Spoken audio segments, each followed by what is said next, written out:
Boa noite a todos e a todas. Nós começamos nossa atividade acadêmica de extensão. Mais uma vez, meu nome é Levi Bastos e eu entendo que muitos aqui já me conhecem. A nossa atividade está inserida num programa de extensão que eu desenvolvo na Universidade do Estado do Rio de Janeiro, e o objetivo é sempre tratar literatura e sociedade. Sociedade aqui é compreendida como uma atividade bem ampla, que presume não somente aquilo que a gente chama de literatura comparada, ou colocar a literatura sempre em diálogo com outras literaturas, mas também literatura em sociedade, porque presume abrir diálogo com a literatura e outros saberes, mas também com a própria sociedade, com os eventos históricos que acontecem concomitante à produção literária. Aqui eu me oriento, já disse isso, mas eu quero repetir, a teóricos, e um deles talvez se destaca, é um grande crítico brasileiro, Antônio Cândido, que escreveu um livro belíssimo com esse nome, inclusive, Literatura e Sociedade. Hoje nós vamos falar sobre a literatura num diálogo com a teologia, mais especificamente Martim Lutero. Eu sempre tenho me tido cuidado e o interesse de, quando se aproxima a Semana da Reforma, a gente falar um pouquinho sobre teologia. E hoje, para aqueles que não sabem, mundialmente se comemora o Dia da Reforma Protestante. Em 1517, me parece que são há 509 anos, Martim Lutero afixou no portão da Igreja de Wittenberg as suas famosas 95 teses. Hoje a gente vai falar mais especificamente orientada por essa temática da teologia da palavra de Deus. O título da nossa conversa de hoje, da minha fala, diz Was Christus treibt, uma nova abordagem da teologia da palavra de Deus, de Martim Lutero. E a nossa reunião, nosso encontro, está dividido em dois momentos. Num primeiro momento, eu vou fazer aqui essa apresentação, que deve durar aproximadamente 40 minutos. Segue-se a isso, então, um tempo semelhante a esse, de conversa, debate, considerações, no qual e para o qual todas vocês são convidados a participar, engajarem-se. Aqui é um espaço, eu diria, de aprendizado recíproco. Os últimos encontros que a gente tem tido, para dizer a verdade,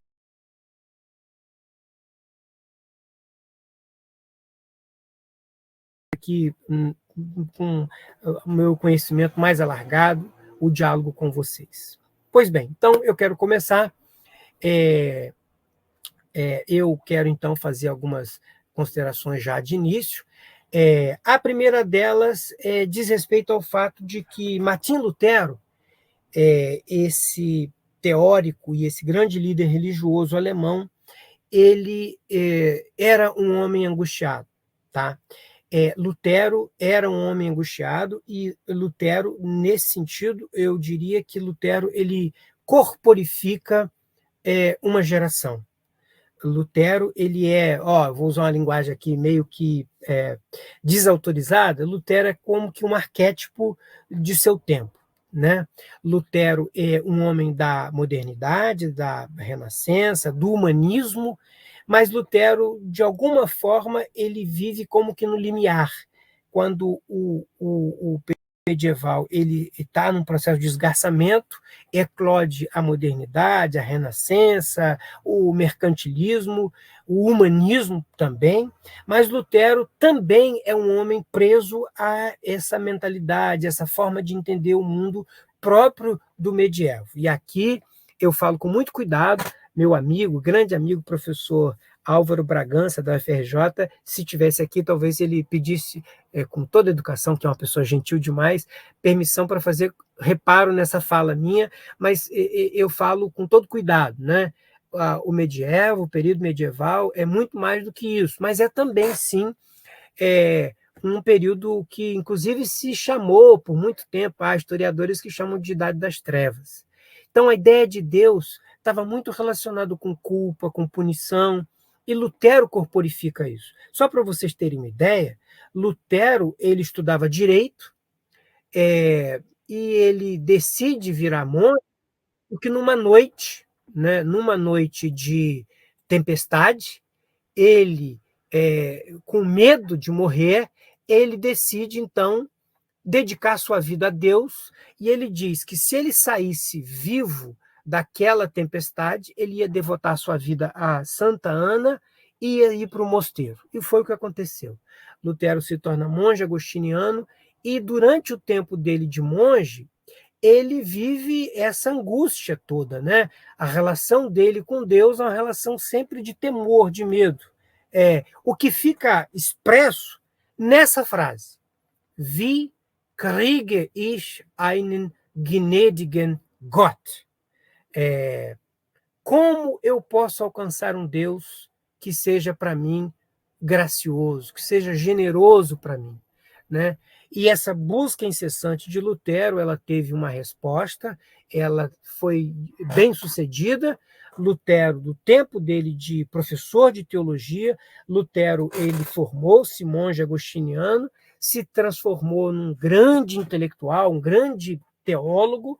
Ele era estudioso das Escrituras Sagradas. Na Universidade de Wittenberg, ele ensinava teologia bíblica, junto com Philipp Melanchthon, que também era um outro grande teólogo humanista como Lutero, e Lutero faz essa descoberta, lendo as Escrituras, especialmente a carta de São Paulo aos Romanos, que para ele, de todos os textos do Novo Testamento, era o mais sublime, era o mais importante. Depois a gente vai falar o porquê disso.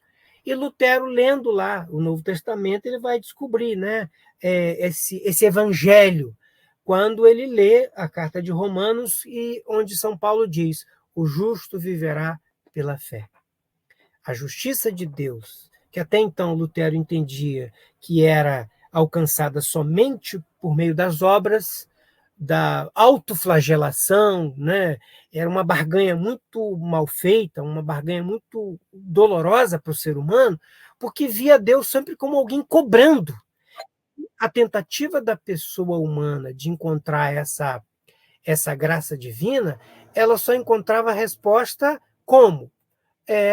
Uma resposta, digamos, pautada na oferta que o ser humano fazia para Deus. O ser humano tentava agradar a Deus.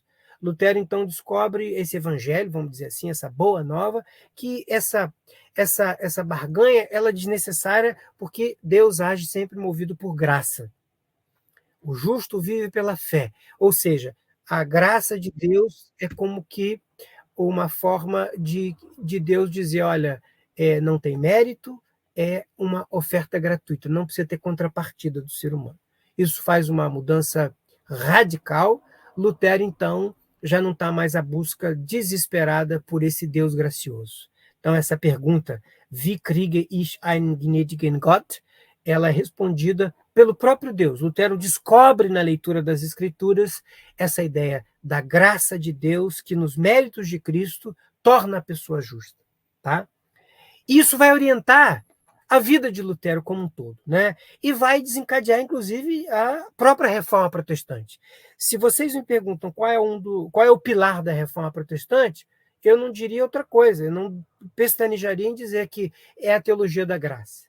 Deus, nos méritos de Cristo, oferece ao ser humano aquilo que o ser humano não pode fazer. Deus não pede nenhuma contrapartida, Deus se oferece na graça. O perdão de Deus não é demanda humana, não precisa de demanda humana, mas é uma oferta divina. Tá? Esse é o nosso ponto de partida. E aí, toda a obra de Lutero, ela se pauta por isso.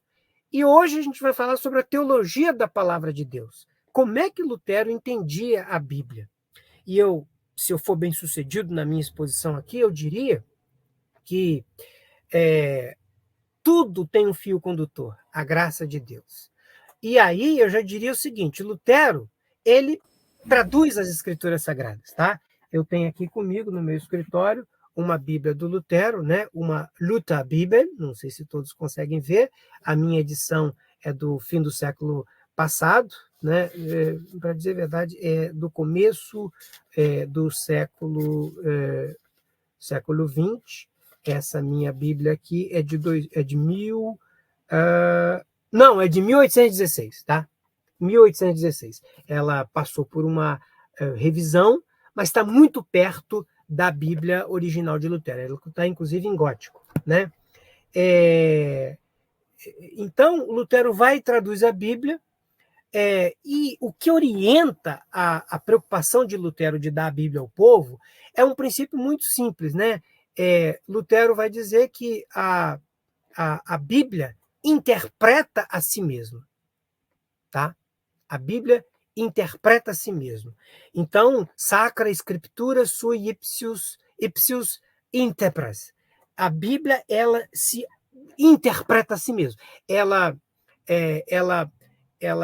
A sua leitura, ela não é algo complicado, a sua leitura é autoexplicativa e, por meio da leitura dos textos mais fáceis, a gente interpreta e entende os textos mais difíceis. Mas aqui eu já posso quase que antecipar, como que um fio condutor também para isso. Lutero vai dizer que a Bíblia interpreta a si mesma, os textos complicados são interpretados ou explicados pelos mais fáceis, mas, acima de tudo, há um princípio de interpretação das Escrituras Sagradas, né? É Jesus Cristo, né? E Lutero, eu já falei há pouco, mas eu repito, a carta de São Paulo aos Romanos, ela vai ser também como que uma espécie assim de paradigma da totalidade das Escrituras Sagradas. Por quê? Porque em nenhum outro texto do Novo Testamento essa ideia de um Deus gracioso, de um Deus bom, que vem ao nosso encontro, nos oferecendo perdão, nos oferecendo a salvação, é quase que a tônica das Escrituras Sagradas. E em Jesus Cristo, isso está patenteado. E uma vez que Romanos, de todos os textos do Novo Testamento, fala isso de um modo mais explícito, Lutero não vai esconder a sua, vamos dizer assim, a sua predileção pela carta aos Romanos. Em segundo, viria talvez a carta de São Paulo aos Gálatas. Movido por esse interesse, né, de que o povo lesse a Bíblia, e também presumindo, né, como ponto de partida, a Bíblia não é complicada, os textos mais complicados são interpretados pelos textos mais fáceis, e entre textos fáceis e difíceis existe um fio condutor, que é Jesus Cristo, que acaba se tornando como chave interpretativa. Lutero, então, ele vai e traduz a Bíblia. E quando Lutero traduz a Bíblia, ele faz isso de algo movido por um princípio muito claro. Eu diria, eu vou chamar de princípio, um interesse pastoral. Lutero, traduzindo a sua Bíblia, ele vai procurar traduzir numa linguagem popular, tá? A linguagem popular. A Bíblia de Lutero é uma Bíblia popular. Inclusive, ele granjeou oposição, críticas entre os eruditos do seu tempo, obviamente, né, católicos, de que a Bíblia de Lutero, o que para ele era popular, para os seus críticos, era algo vulgar. Então, Lutero procura se defender, e na defesa que ele faz da sua Bíblia, ele escreve um tratado de tradução, que até hoje é lido nos cursos de tradução. Lutero, ele se defende. A tradução do Lutero, ela é decididamente popular. Mais do que isso, Lutero usa como princípio de orientador da sua tradução a teologia. Qual teologia? A teologia da graça, que a gente há pouco falou. É bem verdade que Lutero foi um pouquinho mais longe. Lutero, movido pelo desejo de que essa Bíblia fosse lida, interpretada, que o povo tivesse acesso a essa Bíblia, Lutero ele escreve uma Bíblia simples, tá? E é natural que essa Bíblia ganhasse o coração do povo, né? Então, o povo alemão começa a ler a Bíblia, e ela, obviamente, também, até por causa da invenção do Gutenberg, um conterrâneo de Lutero, a Bíblia passa a ser acessível a todo mundo. Mas ela é acessível também porque ela é uma linguagem simples. Mas Lutero vai mais longe. Lutero, ele escreve os catecismos, pequeno e o grande catecismo, que são, como dizia assim, formas de entender a teologia, o evangelho, a mensagem do cristianismo de um modo bem simples. O catecismo maior, ele é um pouco mais abrangente, para aqueles que podiam ler textos mais densos, e o catecismo menor, que é uma espécie assim de manual, um catecismo mesmo, com perguntas e respostas simples. Agora, mais do que isso, Lutero fez o que eu tenho aqui, né? Eu tenho a edição, a Calva, a edição Calva da obra de Lutero, da editora Calva Verlag, e eu tenho aqui o volume 5 dessa obra, são os comentários de Lutero, né? Os comentários de Lutero. Esse aqui é o comentário, por exemplo, de Gálatas, que são aí, só para vocês terem uma ideia, o comentário de Gálatas, ele começa na página 144 e vai acabar na página 426. Só o comentário de Lutero aos Gálatas, versículo por versículo. Né? É dos comentários de Lutero ao Novo Testamento, aquele que ele gastou, ele empreendeu mais tempo. Mas então, eu estou tentando aqui construir um edifício. Lutero, ele entende que a Bíblia não é complicada, que os textos, as passagens complicadas são explicadas pelos mais fáceis. Cristo é o critério, a chave de interpretação da Bíblia. A gente já vai falar mais sobre isso. Mais do que isso, Lutero escreve uma Bíblia simples, usando a linguagem, né, popular. E Lutero vai e escreve, por exemplo, os comentários à Bíblia. Lutero fez mais, agora eu me lembro aqui, né? Lutero, ele escreveu para cada texto do Novo Testamento que ele traduziu, ele escreveu um prefácio. Lamentavelmente, as Bíblias luteranas hoje, as Bíblias de Lutero, Lutherbibel, não trazem mais esses prefácios que os pietistas tiraram, tá? Então, eu tenho aqui, né, a minha Bíblia do Lutero, eu vou aqui, né, só para não estar falando uma imensa bobagem, que pode ser que a minha Bíblia... Pois está aqui, Evangelho de Lucas, né? Eu sei que não é fácil de ler, está em gótico e não está muito claro, mas o Evangelho de Lucas não tem o prefácio de Lutero, tá? Esse prefácio foi tirado. Eu trouxe aqui para nós hoje e queria pedir, vamos lá, então, aqui do nosso público hoje, queria pedir Elis. Elis ou Elis? Elis, igual a da cantora. Elis, igual a cantora, ótimo. Elis Carneiro. Elis, você pode ler para a gente essa passagem que está no slide aí? Posso. Deixa eu só tentar aumentar um pouquinho. A vocês, porém, e aos nossos, quero mostrar por que eu quis usar a palavra sola.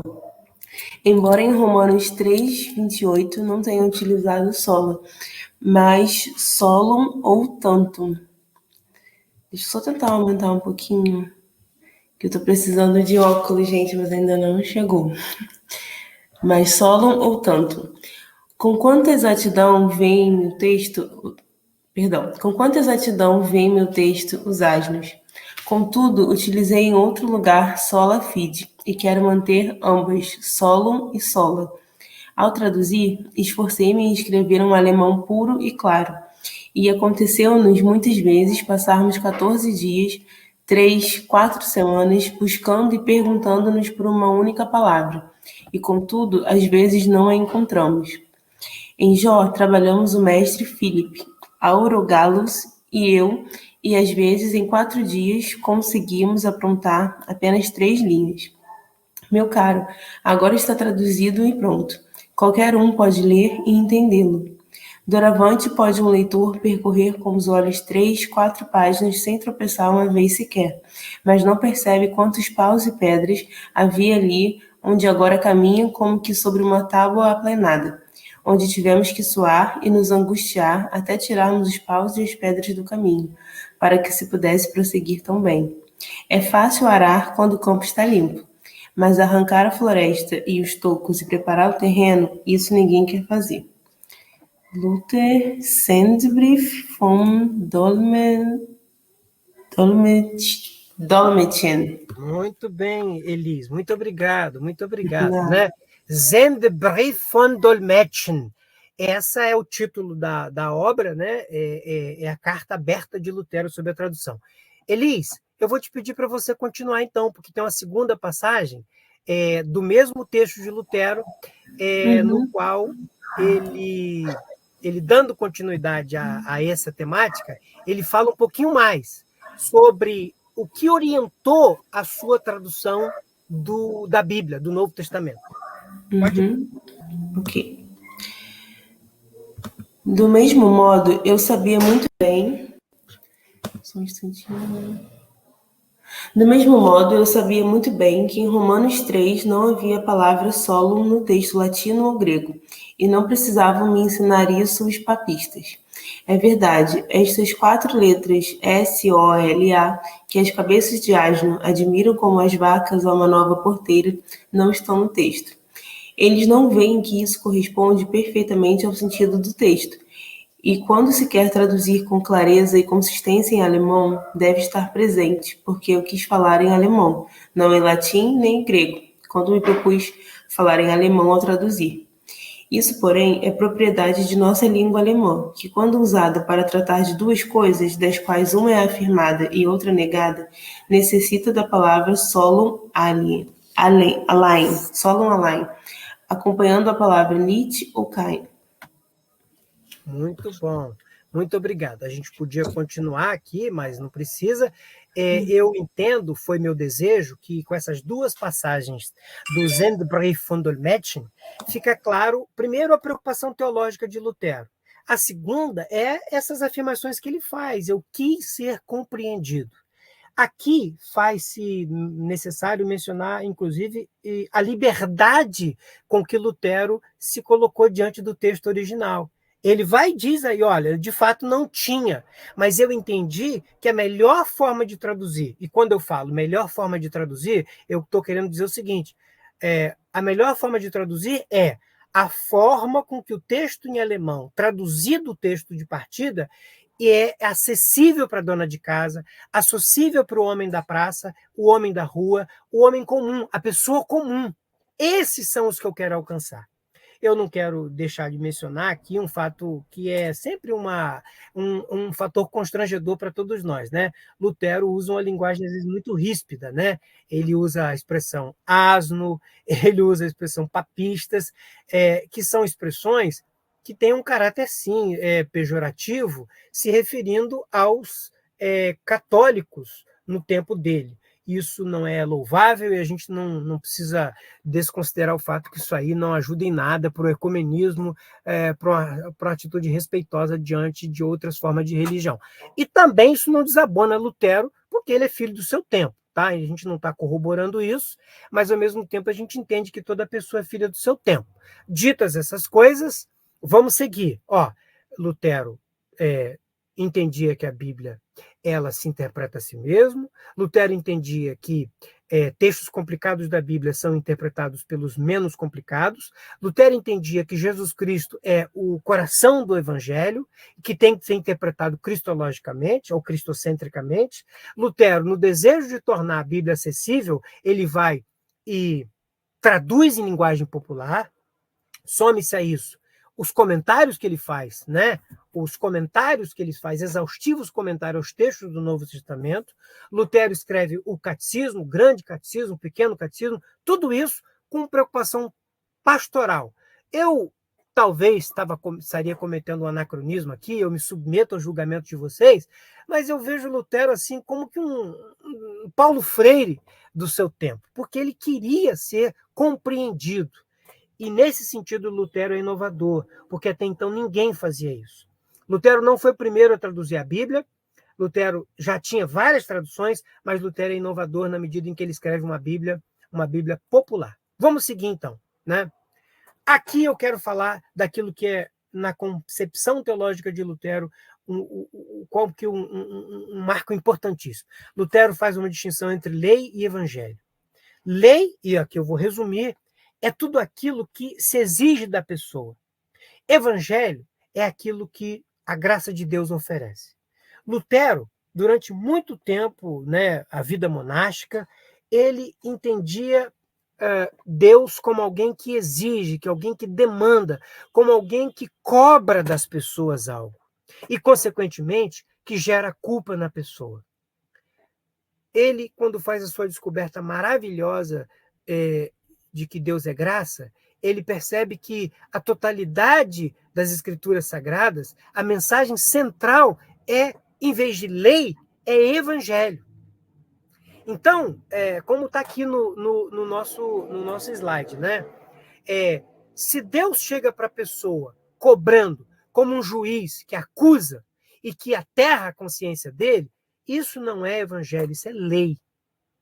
Agora, quando Deus se aproxima da pessoa, ou quando a pessoa identifica Deus como alguém que chega para ela, que provoca nela um sentimento de paz, de alegria, que não é culpa, mas de essa afeição, né, materna, um pai de materna afeição. Essa expressão é minha, não é de Lutero, tá? Mas eu me sinto autorizado para falar isso.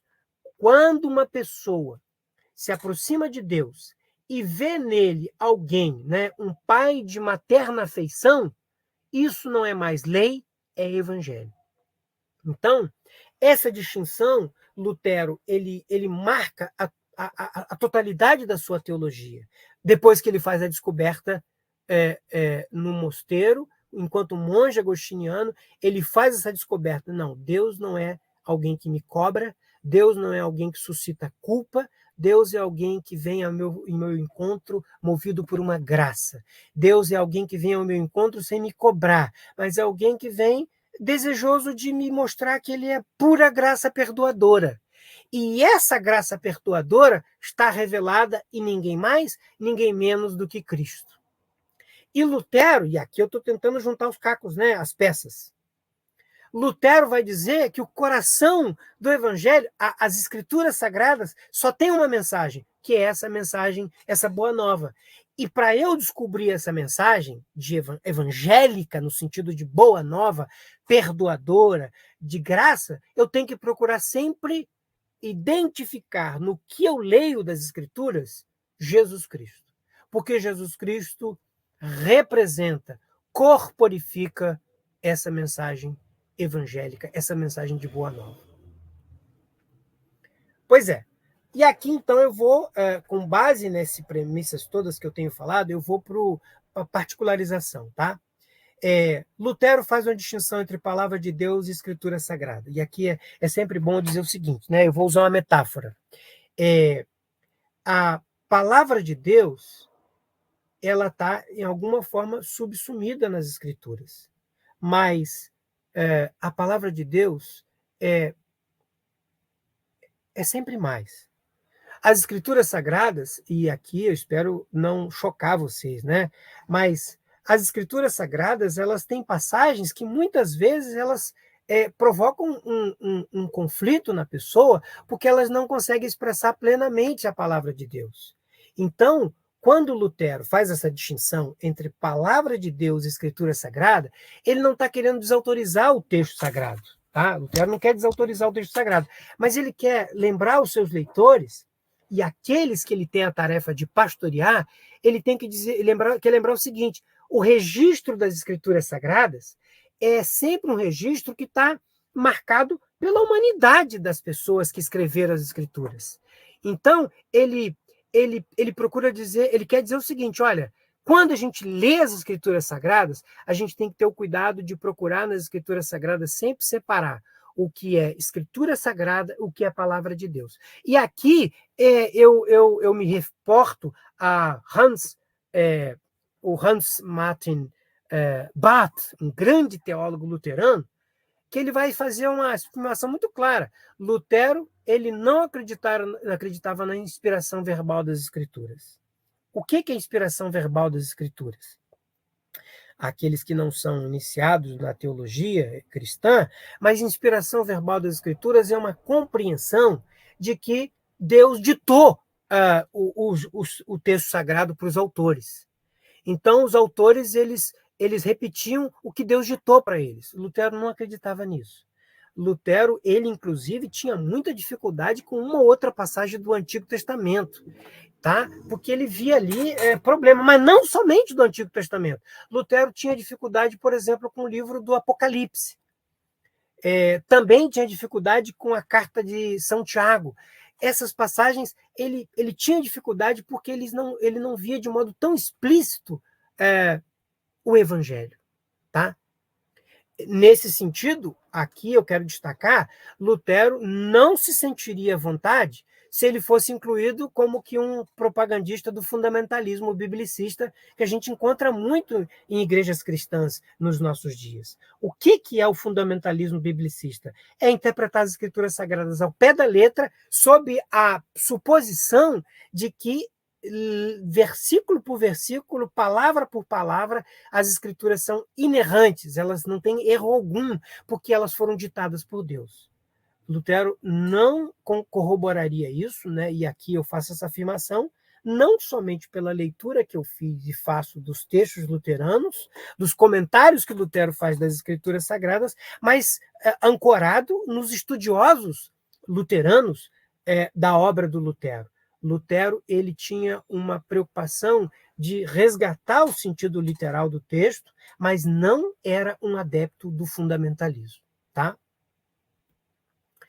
O que é, então, palavra de Deus para Lutero? Eu vou aqui, então, citar um grande teólogo luterano chamado Gerhard Ebeling. Eu vou pedir, então, né, para fazer a leitura. Espera aí. Antônio, você pode fazer essa leitura desse slide, por favor? Palavra de Deus em sentido qualificado é aquela em que Deus vem como Deus presente e revelado. Isto quer dizer a palavra através da qual ele cria e opera, que eu o reconheça como Deus, que o honre como Deus, que tenha fé nele, e por isso a ele me abra, nele confie e a ele me entregue, para assim me libertar de mim mesmo e de todos os poderes aos quais me vendi. Palavra de Deus, nesse sentido rigoroso, só pode ser a palavra da fé, ou seja, a palavra que, sob todos os aspectos, interpela o ser humano com vistas ao fato de que ele é um ser receptivo, presenteado e agraciado. Pois diante de Deus, o ser humano não é agente, só pode corresponder-lhe devidamente pela fé. Eberlin, 1988. Isso. Pois é, muito obrigado, Antônio. Eu sigo nessa toada, né, me referindo agora ao Hans Martin Barth, ele vai usar essa expressão, né, a palavra de Deus é o útero divino. Deus se torna conhecido por essa palavra. Usando uma expressão também teológica, né, somos cozidos como bolo com Cristo por meio da palavra de Deus. E aqui eu já abro para uma citação direta do Lutero. Tá? Vou pedir ao Erison, pode ler para a gente essa passagem? Aqui é literal do Lutero, tá? Eu traduzi esse comentário que Lutero faz a 1 Coríntios 15. Erison, você pode ler para a gente? Boa noite, professor. Boa noite, que eu estou no celular e está muito pequenininho para mim para eu ler. Tá ótimo, sem problema, tá bom. Eu vou pedir então, só um minutinho. Eu leia, professor, eu consegui ativar o microfone. Por favor, Perla, muito obrigado. Por favor, leia. Só um minuto. Lutero valorizou a oralidade, mas também o aspecto escritural. A fé ilumina ambos, isso exemplifica ao comentar. Coríntios, se eu não me engano, né? Para afastar os espíritos loucos que desprezam a escritura e a prédica externa, e em vez disso, buscam outras revelações secretas, sendo que agora, em toda parte, fervilha desses espíritos desarvorados pelo diabo, que encaram a escritura como letra morta e louvam o puro espírito, e, no entanto, não guardam nem a palavra, nem o Espírito. Mas aqui ouves como São Paulo aponta e mostra a Escritura como o mais forte testemunho de que não há perspectiva de conservar nossa doutrina e fé, a não ser unicamente a palavra física ou escrita, contida em letras e pregada oralmente por ele, isto é, Paulo ou outros.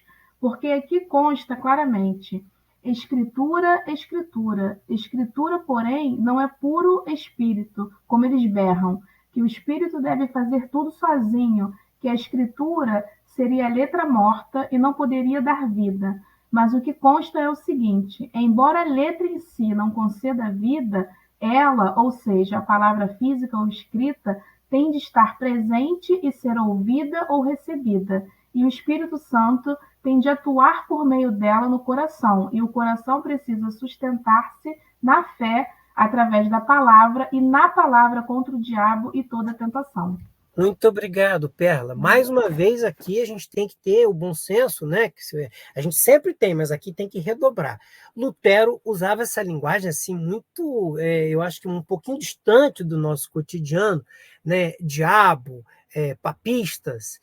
Mas o que ele quer dizer aqui comentando essa passagem de Coríntios, ele faz uma distinção muito clara entre pessoas que se apropriavam do texto, assim, aleatoriamente, arbitrariamente, e esquecia a dimensão literal do texto.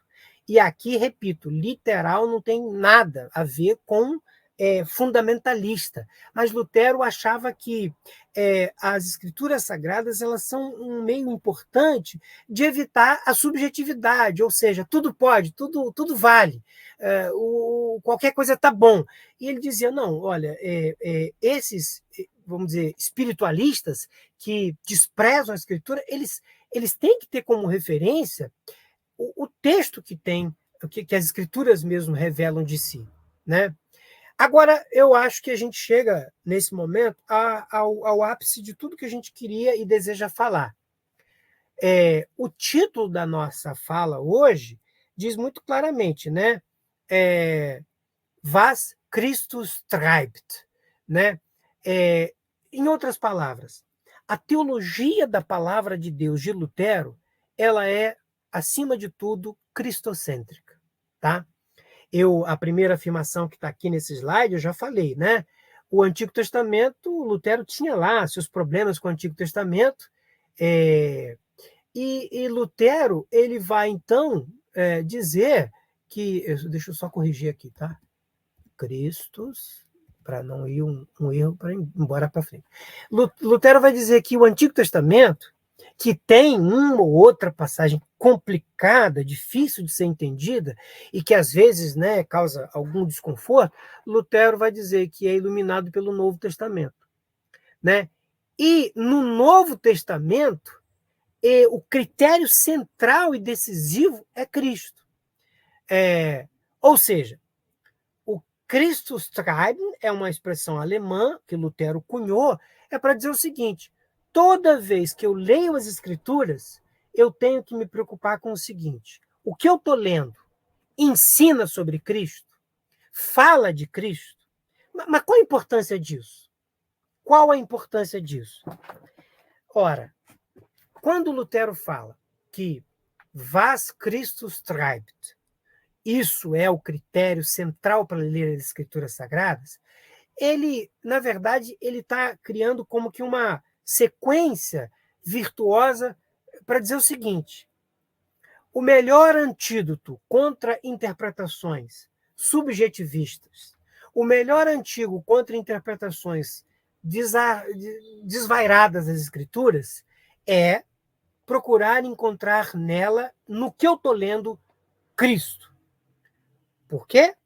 Porque quando eu, lendo as Escrituras Sagradas, qualquer passagem, procuro confrontar essa leitura, qualquer que seja ela, qualquer passagem que seja das Escrituras, com Cristo, é como se eu dissesse o seguinte: todas as vezes que eu procuro encontrar Cristo nas Escrituras, eu tenho uma garantia de que a minha leitura não vai estar orientada para outra coisa que não seja o quê? O amor perdoador de Deus. Essa graça maravilhosa que não me cobra, que não me culpa, que não me condena, mas que sempre diz para mim: vinde benditos do meu Pai. É sempre um pai amoroso, um pai de amor materno, vamos dizer assim, né? Afeto maternal. Por quê? Porque Cristo, o Cristo de que os evangelhos falam, não foi outra coisa senão isso. Então, Lutero, ele se agarra a esse, é a expressão que eu estou usando aí, né? A esse critério, a esse cânone da verdade que é Jesus Cristo, né? A palavra de Deus só é a palavra de Deus na medida em que ela me leva, ela me empurra para Cristo. A palavra de Deus, se ela gera em mim medo, a leitura de qualquer passagem das Escrituras, ela me leva a medo, a culpa, ela me leva a um sentimento que não é um sentimento sublime como o amor misericordioso, ora, ela é tudo menos evangelho. Ela é tudo menos do que expressão, vamos dizer assim, expressão do amor de Deus manifesto em Jesus Cristo, né? Então, Lutero ele vai ver então como um critério claro, simples, cristalino. E qual a importância didática e pedagógica disso? Ora, o Cristo dos Evangelhos ele se deixa conhecer facilmente. As histórias do Evangelho não são histórias complicadas. Então a pessoa, né, o lavrador, aquele homem lá do campo, a dona de casa, para os quais Lutero traduziu a Bíblia, eles, vamos tentar reconstituir tudo. Eu estou sempre com essa preocupação. Lutero, procurando alcançar essas pessoas simples, ele traduziu a Bíblia na linguagem simples. Depois, ele vai e diz o seguinte: olha, para essas pessoas simples, a Bíblia foi traduzida de modo simples. Mas, se por acaso essas pessoas simples, lendo a Bíblia traduzida em linguagem simples, se depararem com a passagem confusa do Antigo Testamento, por favor, no que vocês lerem, procurem achar Jesus Cristo. Procurem detectar Jesus Cristo. Por quê? Se vocês lerem uma passagem em que, por acaso, está transparecendo ódio, está transparecendo vingança, essa passagem ela precisa ser confrontada com outra. Qual outra? Qualquer outra, onde o amor, o perdão, a misericórdia, a graça de Deus esteja presente. Em outras palavras, qualquer outra passagem que explicitamente revele Jesus Cristo. Então, Cristo é para Lutero um critério claro, transparente, cristalino do que é a palavra de Deus. Was Christus treibt, né? O que mostra, revela a Jesus Cristo, né? E aqui, Lutero, há um desdobramento de Lutero, ele vai dizer que o melhor lugar para interpretar a Bíblia é na experiência do culto, né? A experiência comunitária, a experiência da leitura coletiva das Escrituras. E isso eu vejo como algo muito importante, porque a experiência coletiva e comunitária, Lutero detectou que é um aprendizado muito mais fácil, porque eu não leio no isolamento, eu leio na partilha, no encontro com aqueles irmãos e irmãs. E aqui eu espero também não estar fazendo uma imensa besteira, falando uma imensa bobagem, mas eu vejo também um pouco dessa perspectiva freiriana, porque Lutero vai advogar em favor de uma leitura que não seja feita no isolamento, que não seja feita na solidão, mas na experiência coletiva, comunitária, né? E mais do que isso, ora, as regras de estudo teológico, de leitura que Lutero recomenda, oratio, meditativo e tentatio, ou seja, eu leio na experiência coletiva, comunitária, eu leio procurando confrontar a minha vida, as experiências do cotidiano com essa leitura que eu faço. Então, eu ouso dizer que eu vejo, né, a teologia da palavra de Deus de Lutero, muito também voltada, focada na praxis, na prática, no cotidiano, né? Na experiência coletiva, na experiência partilhada. E aqui eu já me encaminho para as minhas considerações finais. Eu destaco 3 aspectos que eu acho que perpassam a minha leitura que eu fiz hoje e que espero que ela, de alguma forma, tenha sido assim fácil de se perceber. Eu advogo para uma leitura que não seja fundamentalista. E eu vejo com isso, consequentemente, né, tô deixando subentendido, que eu entendo que a leitura fundamentalista das Escrituras não é fiel não somente a Lutero, mas também ao próprio Evangelho. Eu advogo uma leitura que seja cristocêntrica. A leitura cristocêntrica, ela está focada na misericórdia, está focada na graça, está focada no perdão, e eu acho que essa que é a mensagem central do Evangelho, das Escrituras Sagradas. E isso, especialmente hoje, quando a gente vê aí a todo momento intolerância religiosa, eu acho que o cristianismo luterano, a teologia de Lutero, ela pode vir e numa boa hora para nós no Brasil, para aqueles que são religiosos, mas também para quem não é religioso, porque está sempre em boa hora e é sempre bem-vindo o respeito à leitura das Escrituras Sagradas, que fomenta o diálogo e atitude respeitosa diante daqueles que pensam diferente de nós. Uma segunda questão que eu acho que está muito bem subentendida, Lutero advogava por uma leitura que fosse compartilhada. Todos ministram a todos, né? Lutero, ele advogava o livre exame das Escrituras, mas o livre exame sempre numa forma coletiva e compartilhada. Eu leio no coletivo, eu leio na comunhão com os meus irmãos e irmãs, eu leio sempre em diálogo, porque, gente, quando a gente lê em diálogo, quando a gente lê de um modo partilhado, as chances de a gente se equivocar são sempre menores, né? Eu, na minha experiência, né, como teólogo, como religioso, quantas inúmeras vezes eu ouvi pessoas, né, às vezes pessoas muito simples, que me deram feedback e eu reorientei formas de interpretar as Escrituras Sagradas com base nesse feedback que eu recebi e no encontro compartilhado de leitura. E, por fim, eu entendo que Lutero, ele ajuda a gente a fazer uma leitura que nos ajuda a nossa praxis, o nosso cotidiano, né? Como eu posso me tornar uma pessoa mais humana? Como eu posso me tornar uma pessoa mais generosa? Como eu posso me tornar uma pessoa mais voltada para o perdão e para o diálogo e para a aceitação do diferente a partir da leitura das Escrituras? E uma leitura cristocêntrica, ou seja, na medida em que eu procuro ver Cristo na leitura que eu faço das Escrituras, ou seja, essa é a compreensão de Lutero. Eu, com segurança, eu vou ser uma pessoa que no meu cotidiano, na minha experiência do cotidiano, eu vou estar mais preocupado em ser mais humano, mais generoso, mais misericordioso. Então, uma praxis pautada por isso. Muito bom, muito obrigado. Por aqui eu termino. Quero, então, abrir essa segunda parte do nosso encontro para o diálogo, ouvir de vocês, né, as considerações. Queria, sim, destacar aqui que, pelo meu controle, nós temos conosco aqui Alexandre, o Antônio, a Elis, a Érica, o Erison, Perla, Samuel, Thaisa e a Vivian. Muito obrigado, Elis, Perla, aí fizeram as palminhas, né? Muito bom.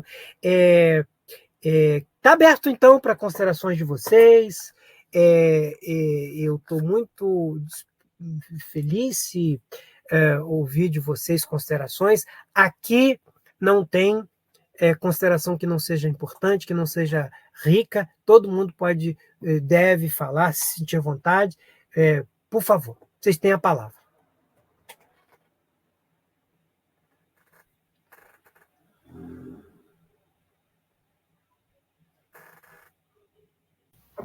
Professor, eu fiquei com uma dúvida. É Perla. Eu estou tentando ligar a câmera aqui, gente, mas eu tenho dificuldade com tecnologia. Sem problema. Fica tranquila, Perla. É só uma dúvida mesmo. Teve uma parte que o senhor falou que o Lutero ele não acreditava que a origem, né, das escrituras, que o texto tivesse sido ditado de Deus, né, diretamente de Deus para os autores. E aí eu fiquei com essa dúvida, eu queria saber qual é a origem na qual o Lutero acredita. Se ela não foi ditada diretamente, como que ele explica a origem do texto? Eu pergunto como dúvida mesmo, eu sou agnóstica. Sem problema. Perla. Eu não tenho nenhum tipo de conhecimento, enfim, então se eu falar alguma besteira, peço até desculpas. Perla, muito obrigado. Você é muito gentil. A Perla é do curso de italiano da UERJ. Ontem mesmo nós nos encontramos, que ela estava participando de um evento muito interessante, um colóquio de literatura barroca. Ela estava na equipe de organização. Perla, muito obrigado. Você, mais uma vez, me ajuda aí, e certamente pode ser a pergunta dos seus colegas. E aqui eu quero, então, precisar o seguinte. Lutero, ele não acreditava na inspiração verbal, inspiração verbal, tá? Mas ele acreditava na inspiração das escrituras sagradas, que são duas coisas distintas, tá? Inspiração verbal é o ditado. Deus ditou. Os apóstolos e profetas não seriam mais do que pessoas que mecanicamente teriam reproduzido esse ditado divino. Isso não significa que Lutero não acreditasse na inspiração das Escrituras Sagradas. E a inspiração das Escrituras Sagradas, Lutero creu piamente nisso, como também os demais reformadores, e isso é um dos pilares da fé cristã. Seja evangélica, seja católica, seja ortodoxa, todos os cristãos acreditam que as Escrituras Sagradas são inspiradas por Deus. Agora, o que Lutero entendia é que essa inspiração, ela reconhece a humanidade dos apóstolos e profetas que escreveram as Escrituras. Então, é como se dissesse o seguinte, né? Quando São Paulo apóstolo ele escreve as Escrituras Sagradas, ele escreve inspirado por Deus, mas essa inspiração não retirou a humanidade de Paulo. Eu posso falar aqui, baseado em muitos fatos, né? Me veio agora aqui à mente Paulo, por exemplo, quando ele fala das relações interpessoais numa das comunidades para a qual ele escreve, Corinto, por exemplo. Ele faz recomendações que são perfeitamente compreensíveis dentro de um contexto da humanidade. Então, ele recomenda coisas que, quando a gente lê, a gente tem que entender que ele estava condicionado pelo seu tempo. Isso não tira, obviamente, a relevância das Escrituras, não tira, em hipótese nenhuma, o fato de que foi inspirado, isso é a fé cristã, né? Agora, por outro lado, quando a gente interpreta os textos, a gente tem que saber fazer essa distinção. Isso aqui é evidência clara de que Paulo, ele mesmo tendo sido inspirado por Deus, ele estava condicionado pelo seu tempo. E a gente tem que entender que, interpretando hoje, esta ou aquela passagem não pode, em hipótese alguma, ser tocada para frente, sob pena da gente estar sendo infiel à mensagem das Escrituras. Então, há um sem número de passagens das Escrituras que a gente tem que ter essa sensibilidade. E, repito, com Lutero eu me sinto muito à vontade para dizer, isso não tira 1 milímetro da relevância das Escrituras Sagradas para os cristãos que creem na inspiração das Escrituras Sagradas, mas, obviamente, ajuda a nós, cristãos, no século XXI, a entendermos que... eu vou dar um exemplo aqui, porque eu tenho 2 mulheres na tela aqui. Salve, Viviane, aluna brilhante da especialização, muito querida. Falei sobre você essa semana com a minha mulher. Sabe do quê? Dos vasos de ouro japoneses, que você que falou para a gente, né? Viviane é uma aluna maravilhosa, foi sim. É do francês, está fazendo pós-graduação na UF, fez especialização conosco na UERJ do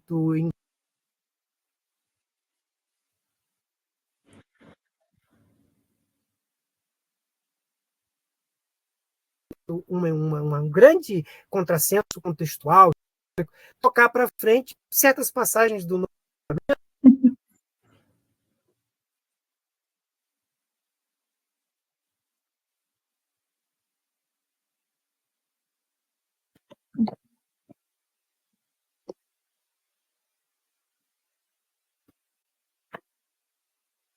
Uh-oh.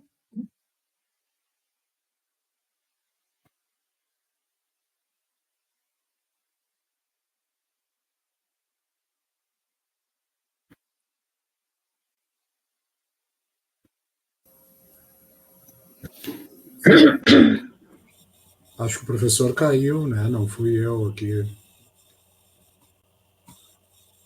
Ou fui eu?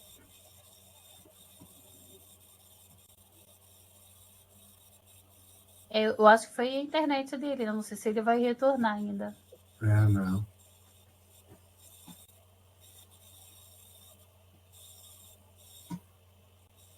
Desculpem, gente, eu caí levemente aqui, mas voltei. Eu voltei para cá novamente. Tá tudo bem por aí, né? Vou continuar o que eu estava falando. Vocês me ouvem bem? Sim. Pois é, o que eu dizia é que São Paulo apóstolo diz, as mulheres fiquem caladas. Para citar uma passagem, né? Eu podia citar muitas outras. Mas isso primeiro que não tira a relevância do que São Paulo falou sobre Cristo, por exemplo, sobre o sentido profundo da fé. Agora, sob pena da gente cometer um grande equívoco, não se pode falar hoje, né, isso nas igrejas, né? Mulher fica calada. Esse é um exemplo para dizer, né, Perla, que Lutero ele entendia perfeitamente, aceitava, acolhia como um cristão devoto na ideia da revelação, da inspiração das Escrituras Sagradas, tá? O Espírito de Deus, o Espírito Santo, inspira os apóstolos e os profetas, mas ele não acreditava numa inspiração, num ditado divino, né? Passei perto do que você estava... Perla, você foi citada. Você tem direito à réplica. Não, eu entendi sim, professor, entendi. Obrigada. Perla, é sempre bom lembrar o seguinte, não há consenso disso, tá? Há cristãos tão íntegros como qualquer outro, né, que entendem diferente. Eu diria que no Brasil, entre os cristãos protestantes, a esmagadora maioria defende a ideia de que foi um ditado, né? Eu, particularmente, não me sinto à vontade com isso, por razões teológicas, tá? Mas há cristãos íntegros que merecem o nosso respeito, que creem na inspiração mecânica, né?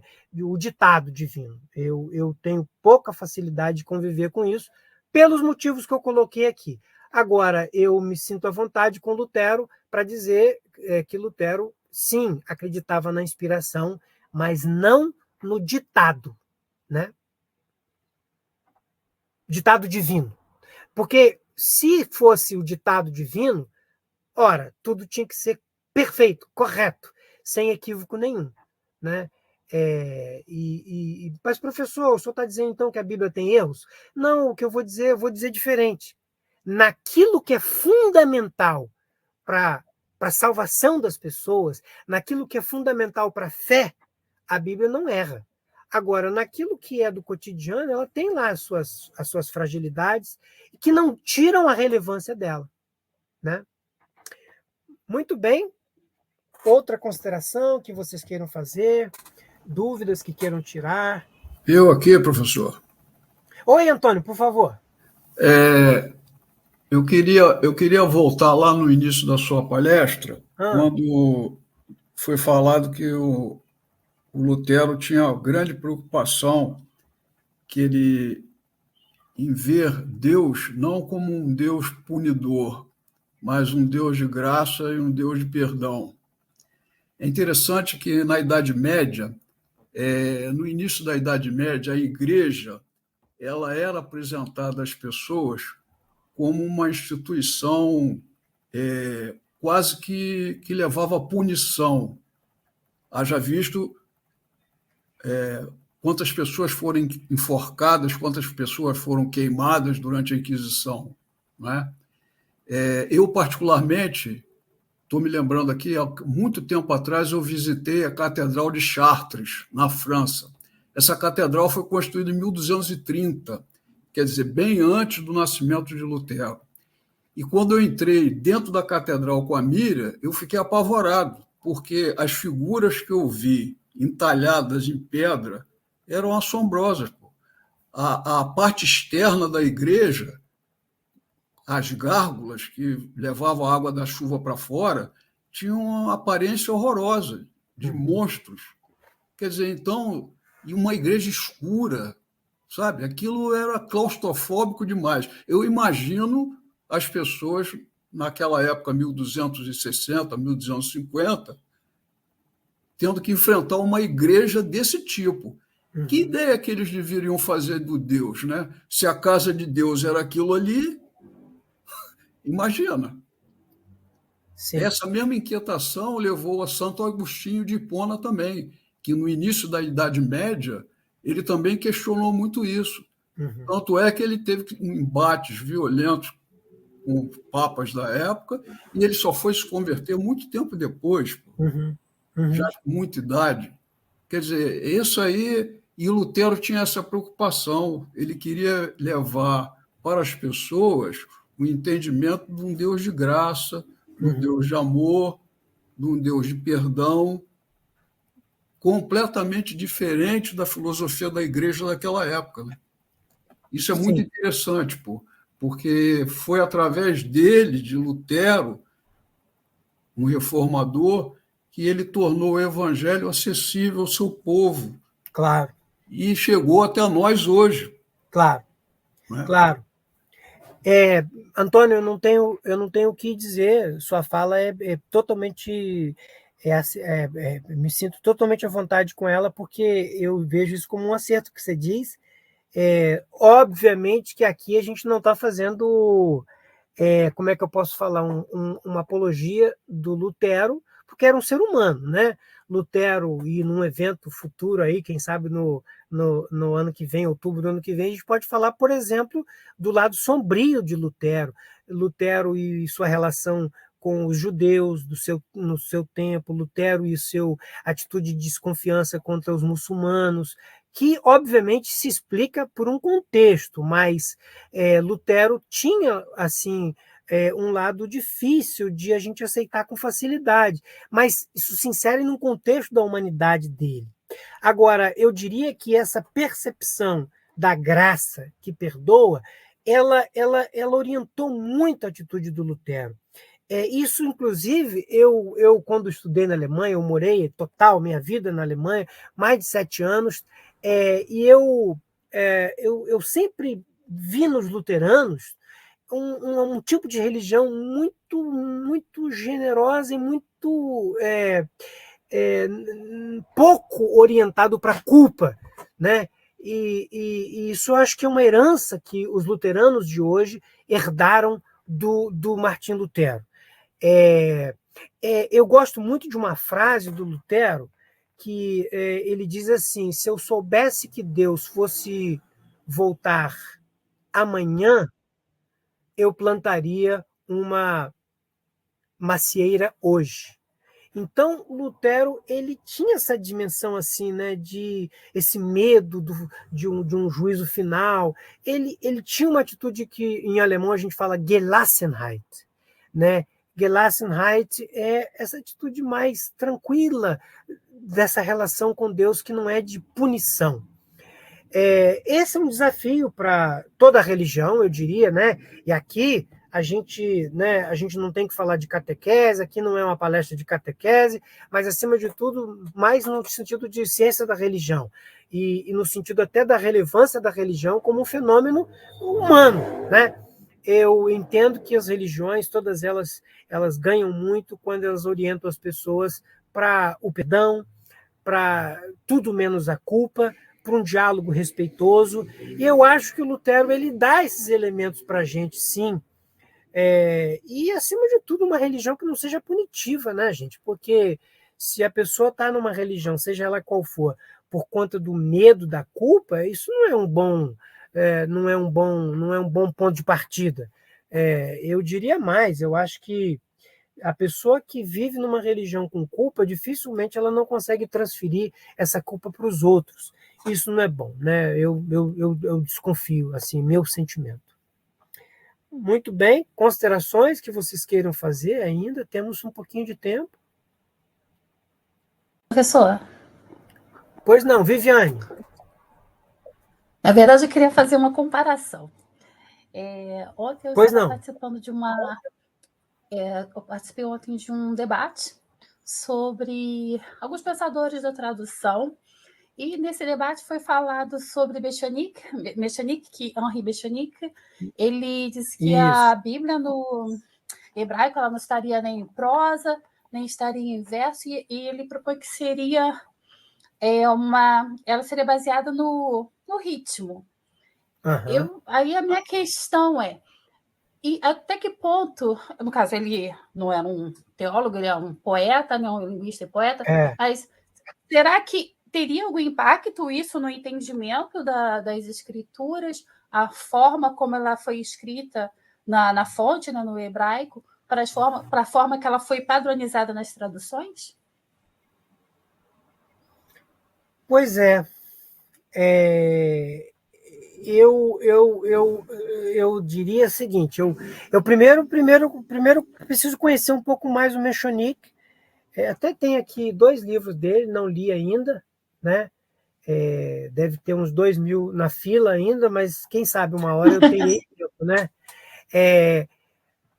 Eu confesso que eu tenho dificuldade, essa afirmação do Mechanic, não quero ser injusto com ele, né? Me soa difícil. Eu precisava talvez ver exatamente o que ele quis dizer com isso, porque a Bíblia ela tem inúmeras histórias que são prosa. A Bíblia tem inúmeros livros que são poesia, por exemplo, o livro dos Provérbios, o livro dos Salmos, poesia, cantares. Mas tem a prosa, inúmeras histórias, o livro das crônicas, o livro dos reis, o livro de Samuel, que são narrativas da história do povo de Israel. O primeiro livro da Bíblia, que dá um sem número de histórias, inclusive histórias que eu aqui, vou pegar aqui, só um minuto, né? Peguei aqui um livro do Harold Bloom, que é um judeu, né, um crítico literário americano, judeu, falecido recém há poucos anos, e ele, na verdade, não é nem esse livro aqui, o outro livro dele, né, um livro maravilhoso do Harold Bloom. Olha o título do livro, Onde Encontrar Sabedoria. E o Harold Bloom, ele coloca entre os livros que pode encontrar sabedoria, o primeiro livro que ele coloca é a Bíblia. Da Bíblia, ele escolhe o livro de Jó e o livro de Eclesiastes, que, na verdade, então, são 2. O primeiro é uma narrativa, uma epopeia, vamos dizer assim, né, do Jó, que é uma história clássica, e o Eclesiastes é um livro de sabedoria. Então, eu confesso, eu tenho que ler o Mechanic para não ser injusto com ele. Olha como é que o Harold Bloom começa falando aqui, né? Nenhum estudioso duvida que a literatura da sapiência produzida no passado de Israel tenha sido influenciada por precursores egípcios e sumérios. Aí ele vai, cria essa relação e depois ele fala da importância desses livros da Bíblia, né?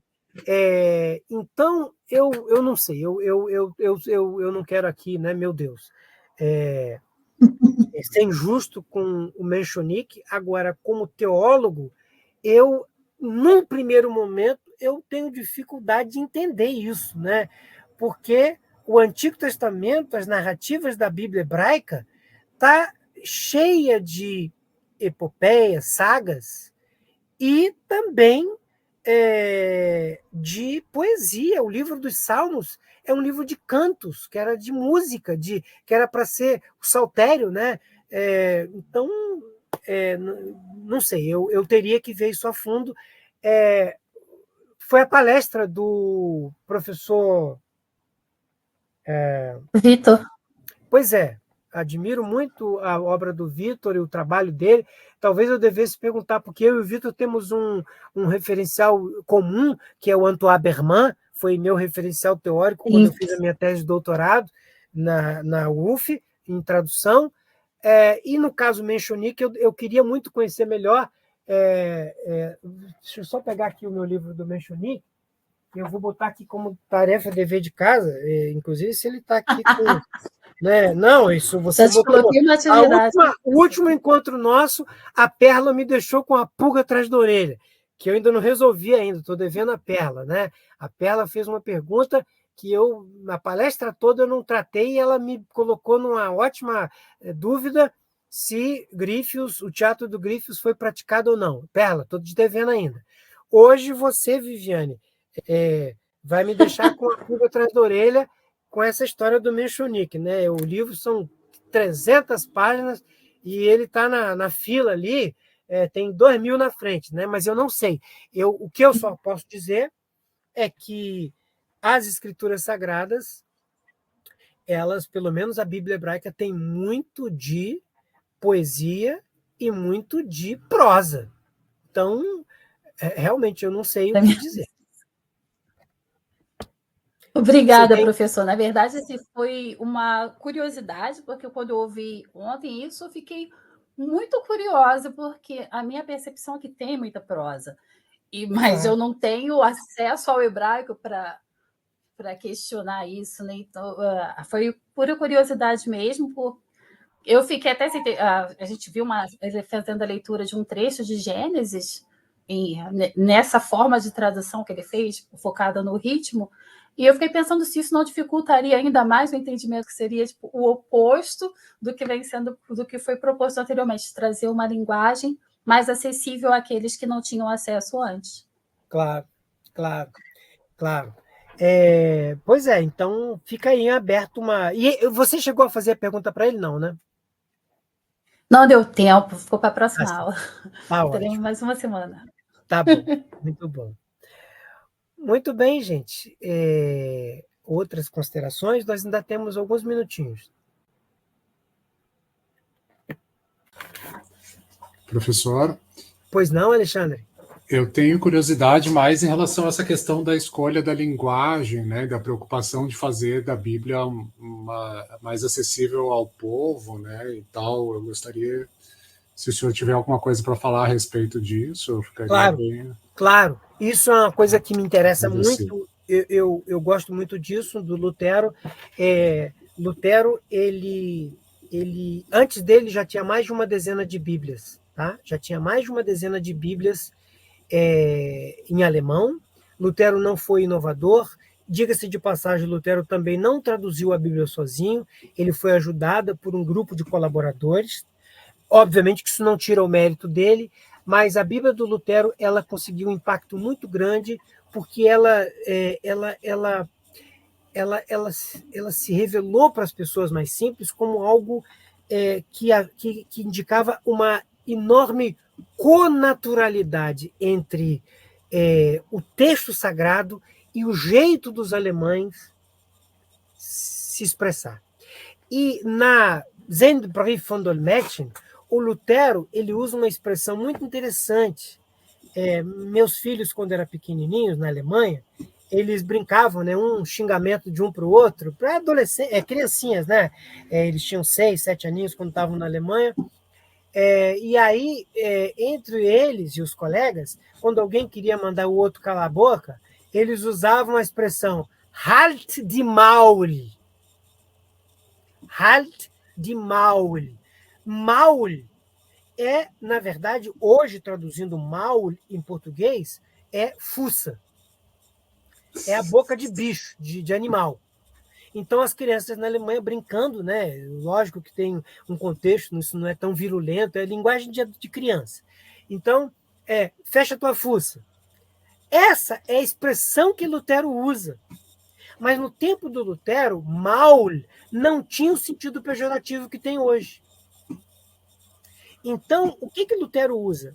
Ele diz literalmente isso. Quando eu traduzi, eu olhei para a maul das pessoas e eu queria transplantar, transcrever, né,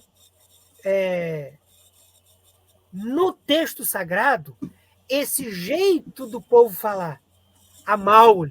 Eu olhei na Maul, eu olhei na fuça, na boca das pessoas, e eu queria, então, dar para o texto da Bíblia essa conotação. Isso indica claramente que Lutero ele estava mais preocupado de um texto que fosse popular do que um texto erudito. Em outras palavras, Lutero queria uma Bíblia popular, lida pelo povo, do que uma Bíblia erudita, elitista. Né? E é exatamente por isso que ele foi criticado. Então, inclusive lendo o texto da Zendbrief von Dolmetschen, eu posso inclusive mandar para vocês, junto com o certificado e junto com a gravação, eu vou me preocupar de mandar para vocês essa Zendbrief von Dolmetschen. O Lutero ele usa essa linguagem, né? Eu traduzi a Bíblia tentando fazer com que todos entendessem. Os meus críticos, eles só sabem criticar. Agora, está feito, está pronto, acabou, não tem outra. Agora, quem acha que a Bíblia não está boa, vai lá e faz uma melhor. Né? Eu brinco muito com os meus alunos dos cursos de tradução que eu ensino, eu digo sempre assim, gente, a melhor tradução é aquela que foi feita. A melhor tradução é aquela que foi feita. E se alguém critica a tradução da gente, ora, meu Deus, é muito simples. Vai lá e faz uma melhor. Né? Porque é aquela história. Você está na beira da praia, na areia, e critica o cara que está lá dentro da água tentando se salvar, mas vai lá com as ondas, aquele sal da praia, a água do mar no rosto da gente, o medo de afundar e de morrer. É fácil falar o que a pessoa que está se afogando tem que fazer quando está na areia da praia, todo tranquilo. Então, Lutero dizia isso, olha, eu fui lá e traduzi com a melhor das intenções. Se não gostou, vai lá e faz uma melhor. Então, eu diria que Lutero foi muito bem sucedido. A prova cabal disso é que a Bíblia dele virou um hit parade. Certamente, também, né, óbvio, a Bíblia passou a ser uma coisa prática, portátil, né, uma coisa fácil, por causa da imprensa. Então, isso facilitou porque as pessoas pudessem ter a Bíblia. Mas eu acho que ajudou muito também foi que Lutero traduziu a Bíblia e fez uma Bíblia fácil de ser compreendida, de fácil leitura. Muito bem, nós já temos aí 20 horas e 23 minutos. Nós já nos encaminhamos para o término do nosso encontro. Só posso agradecer a vocês, né, as pessoas que participaram hoje conosco aqui. Eu quero mencioná-las novamente. Alexandre, o Antônio, a Elis, a Érica, o Erison, a Perla, a Thaisa e a Vivian. Deixei de citar alguém? Eu acho que não, né? O Samuel, lamentavelmente, não pôde participar, ele nunca conseguiu entrar aqui, tentou todas as vezes, mas não conseguiu. Então, eu só posso agradecer a vocês pela participação.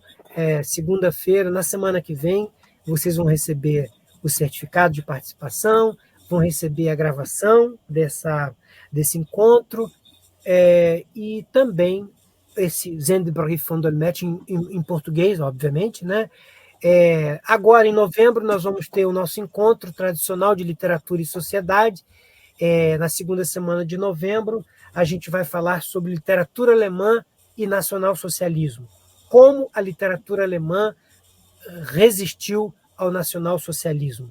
Então, a gente vai ler obras de autores alemães e discutir um pouquinho sobre o que o nacionalsocialismo significou na Alemanha dos anos 1930 a 1940 e como a literatura reagiu a isso. No contexto do meu projeto de extensão, Literatura e Sociedade. Guerras, Revoltas e Revoluções. Muito obrigado, gente. Desejo a vocês todos um bom resto de noite, um bom final de semana. Muito obrigado pela atenção. Um abraço fraterno a todos vocês. Tudo de bom, gente. Tchau, professor. Tchau, professor. Boa noite. Obrigada. Tchau.